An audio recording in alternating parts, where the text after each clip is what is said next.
श्रीराम समर्थ. गुरु कशाला हवा? व्यवहारात सुद्धा आपल्याला गुरु करावा लागतो, तर त्याच्यापेक्षा अवघड ज्ञान होण्यासाठी गुरु नको असे म्हणून कसे चालेल? प्रपंचात सुखदुःख झाले, समाधान मिळाले नाही, तर मग खरे सुख कुठे आहे आणि ते मला कोण दाखवील अशी ज्याला तळमळ लागेल तोच गुरु करेल. प्रपंच आम्हाला कडू वाटला तर शिष्य होण्याचा प्रश्न.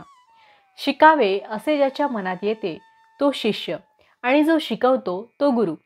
मला काही कळत नाही असे ज्याला वाटते तोच गुरु करील.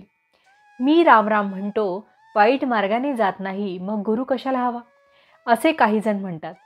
मी केले ही जाणीव आड येते, म्हणून सद्गुरूची आवश्यकता आहे. सत्कर्माचा अभिमान जर आपल्याकडे घेतला तर रामाचा विसर नाही का पडला? अभिमान गेल्याशिवाय राम नाही भेटणार. देवाजवळ गेला तरी नामदेवाचा अभिमान नाही गेला, म्हणून भगवंतानी त्याला गुरु कर म्हणून सांगितले.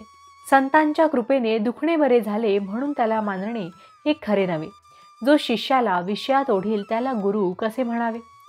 जो काही चमत्कार करून दाखवेल त्याला आम्ही बुवा म्हणतो. संतांची परीक्षा आम्ही बाह्यांगावरून करतो. सर्वानुभूती भगवंत ज्याला पाहता येईल त्याला संतांची खरी ओळख होईल. संतांच्या संगतीत आपल्या मनावर जो परिणाम होतो त्यावरून आपण संतांची परीक्षा करावी. माझे चित्त जिथे निर्विषय होईल तिथे संतांची खरी जागा म्हणता येईल. ज्याला भगवत प्राप्तीची तळमळ लागली आहे त्याला शिष्य म्हणावे.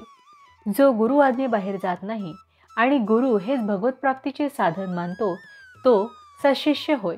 गुरु करता देवधर्मच नाही मानो. काही कानडी माणसे महाराष्ट्रात आली. त्यांना मराठी येत नव्हते. त्यांनी एक दुभाषी घातला आणि त्याच्या मागोमाग ती पुष्कळ ठिकाणी हिंडली. त्यांची चिंता आणि जबाबदारी त्या दुभाष्यावर पडली. तशी आपण दुभाष्याची म्हणजे सद्गुरूची संगत केली पाहिजे. तो म्हणेल तिथे जावे, तो सांगेल तसे करावे व परमात्मा मिळेलच.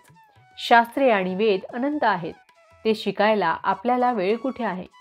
सद्गुरूंनी नवनीताप्रमाणे सर्व साधनांचे सार असे जे नामसाधन सांगितले ते आपण करावे, म्हणजे भगवंताचे प्रेम लागेलच. बाजारात गेल्यावर जो माल आपल्याला अनुकूल आणि माफक दराचा असेल तोच घ्यावा. त्याप्रमाणे परमार्थाच्या अनेक साधनात आपल्याला अनुकूल आणि माफक असे नामस्मरण हेच एक उत्तम साधन आहे. तेच करावे आणि आनंदाने राहावे. भावार्थ: भगवंताबद्दल जिज्ञासा उत्पन्न होणे ही खरी भाग्याची गोष्ट आहे. असा जिज्ञासू शिष्य भेटला तर संताला आपले स्वतःचे सार्थक झाले असे वाटते. जानकी जीवन स्मरण जय जय राम. महारुद्र हनुमान की जय.